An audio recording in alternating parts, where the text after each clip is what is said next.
तर स्वागत आहे आपल्या सर्वांचं आजच्या एका नवीन व्हिडिओमध्ये। तर बघा, मुख्यमंत्री माझी लाडकी बहीण योजनेची ई-केवायसी करण्यासाठी भरपूर नागरिक प्रयत्न करत आहे, पण 2 ते 3 दिवस झाले लाडकी बहीण योजनेची ई-केवायसीची वेबसाईट चालत नाही। आज तर चालतच नाही आणि त्यामागे काय कारण आहे हे सुद्धा मी तुम्हाला या ठिकाणी क्लिअर करणार आहे। बघा, 2-3 दिवस जे आहे ते पहिल्या नंबरचं पेज ओपन होतं, पण सेकंड पेज ओपन होत नव्हतं, म्हणजे आधार क्रमांक टाकण्याचं पेज ओपन होत नव्हतं। त्या ठिकाणी एरर येत होता 2 दिवस, म्हणजे कालपर्यंत। आणि आज आज परमनंट जे आहे ते वेबसाईट ओपनच होत नाही। पहिल्या नंबरचं पेज सुद्धा ओपन होत नाही आणि दुसऱ्या नंबरचं पेज सुद्धा ओपन होत नाही।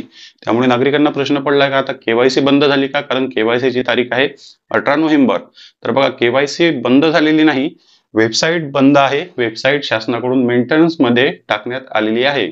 वेबसाईटवर जे आहे ते मेंटेनन्स करणे सुरू आहे। कदाचित काहीतरी ऑप्शन येत असेल, कारण ई-केवायसीच्या शेवटच्या तारखेपुढे शासन ई-केवायसी बंद करू शकत नाही, हे आपल्याला सुद्धा माहित आहे।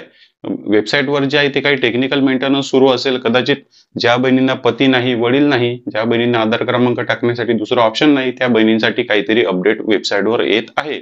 100% आपण याची गॅरंटी घेऊ शकतो की याच कारणामुळे शासनाने वेबसाईट मेंटेनन्स मध्ये टाकली आणि वेबसाईटवर अपडेट होणे सुरू आहे। काहीतरी नवीन ऑप्शन वेबसाईटवर येत असेल, त्यामुळे 1-2 दिवसापासून वेबसाईट बंद आणि आज परमनंट वेबसाईट बंद केलेली आहे।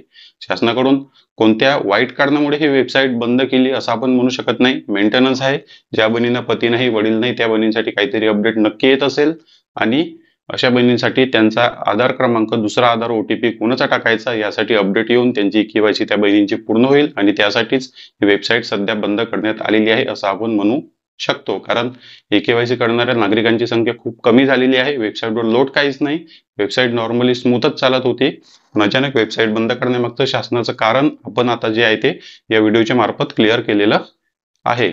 माझ्या मोबाईलमध्ये सुद्धा कालपर्यंत पहिल्या नंबरचं पेज ओपन होत होतं, कधी केवायसीचं सुद्धा पेज ओपन होत होतं, पण आज परमनंट बंद झालेलं आहे। त्यामुळे आपल्याला वाट पाहायची आहे।